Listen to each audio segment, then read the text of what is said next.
ప్రభునామంలో అందరికీ వందనాలు. దైవ మర్మములు. ఏప్రిల్ 17వ తారీఖు.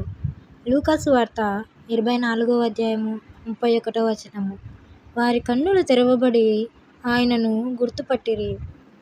లూకాసు వార్త 24వ అధ్యాయము 15వ వచనము నుండి 30వ వచనములలో ప్రభువు పునరుత్థానము తరువాత ఏమాయు మార్గములో నడుచుచుండిన ఇద్దరు శిష్యులను గూర్చి చదువుచున్నాము. వారెంతో దీర్ఘముగా సంభాషించుచు యెరూషలేములో సంభవించిన విషయములను గూర్చి గ్రుడ్డిగా ఆలోచించుచుండిరి.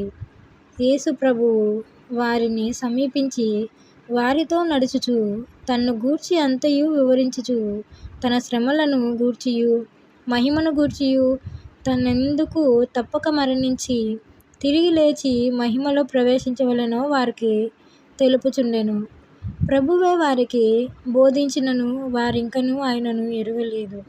వారాయనను ఇంటిలోనికి ఆహ్వానించగా ఆయన వారితో కూర్చుండి రొట్టె విడిచినప్పుడే అకస్మాత్తుగా వారి కళ్ళు తెరవబడినవి.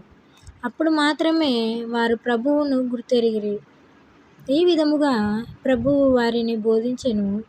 మన ప్రభువు ఎంతో గొప్పవాడు, బలవంతుడు, ఎంతో అద్భుతమైన వాడు.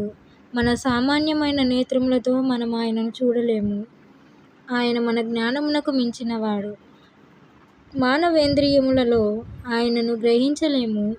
ఆయనను ఎరుగగలము. మన బంధుమిత్రులందరికంటే ఎంతో వాస్తవమైన వాడు.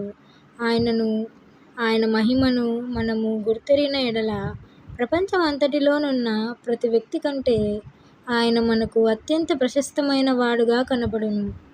సామర్థ్యము గల బోధకుల యొద్ద వాక్యము నేర్చుకొనవచ్చును. గొప్ప గ్రంథకర్తల పుస్తకములు అనేకములు చదవవచ్చును.